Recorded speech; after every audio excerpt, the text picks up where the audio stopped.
Hello everybody, welcome to the English Matters grammar lesson for each one of us. Today I have brought a new lesson and the topic is what are modal questions. Now to understand this we need to learn the basics of modal verbs. For this there is already one lesson uploaded on my channel. I will share the link of that particular lesson based on the modal auxiliaries or rather modal verbs in the description link below right after the lesson gets over. Okay, so we need to know that modal verbs are also called modal auxiliaries, or in short we can call it modals, or rather just stick to that, modal verbs. Now what are the different modal verbs in our English grammar? Okay, we have the list here: must, will, past form is would, can, the past form is could. Can is used to show the ability to do something, like I can read book. So you have the ability to read book.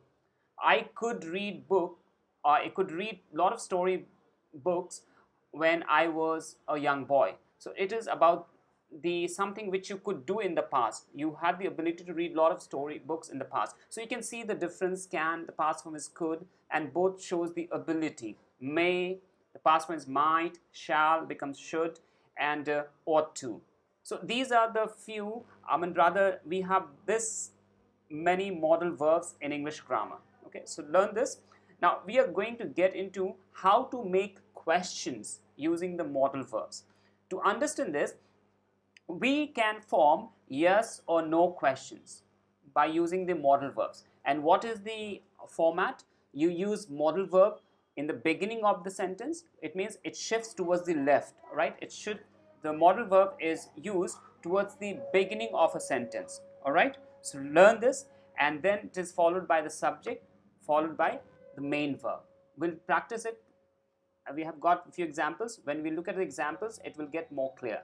So, and we also need to know that modal verbs do not take infinitive form. What is infinitive? Infinitive is the combination of to and the main verb, like to go, to dance. So to followed by the main verb or base form of the verb forms infinitive. Okay, and it's very simple that you cannot use to we cannot use infinitive with modal verbs. Like in the first one, it is incorrect. I can't say I can to help you on this issue. You can say I can help you on this issue, fine, but you should not use infinitive with modals. Nowhere infinitives will not be used with modal verbs. Okay, let's practice some examples. Okay, you will go and give this letter to her. It's a positive, it's a statement. Okay, it's an affirmative sentence. You would mind if I sit beside you? I can speak to Mr. Smith. You could lend me your book for a day. Okay, I think I should remove this question mark. So these are, I've just quoted few statements. Now I want to make questions. Let's make questions based on these statements. So what I said, when you make modal questions, the modal verb goes towards the left. It means it goes towards the beginning of the sentence. So modal verb, it is followed by the subject of the sentence and the main verb. Let's see how it go further. Okay, look at this one. You will go and give this letter to her. So I said modal will go towards the beginning. So it will be, will you go and give this letter to her? Will you go and give this letter to her? Question mark. Would you mind if I sit beside you? This is a pattern when you want to do a polite request. So there's always a format. So you always make a request saying, would you mind if I sit beside you? Would you mind if you close the window, please? Something like that. So can I speak to Mr. Smith, please? You can see the modal verb in the beginning followed by subject and the main verb. Everywhere you say the modal verb followed by the subject, then the main verb. Could you lend me your book for a day? Okay, could you lend me your book for a day? So modal verb followed by subject and the main verb. So that's the pattern. So now let's form two or three more. Here the modal verb shall. Shall we dance? Okay. Should he see a doctor?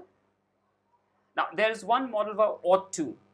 It's very rarely that we use ought to make question because it's very formal.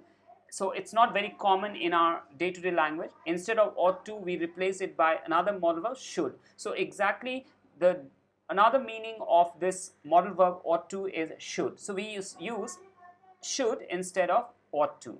So, like, you ought to obey your parents. You ought to obey your parents. So you can say, should you obey your parents? That's a question. Okay. So you replace this very formal way of using ought to by should. So this is just a quick uh, kind of understanding when it comes to use modal verbs to form questions. You can make a whole lot of questions using these modal verbs. So it's very easy. If you have any more question, do ask it in the comment section below, and I will certainly get back to you with your queries. Till then, you take care, keep learning, have a good day ahead. Bye bye.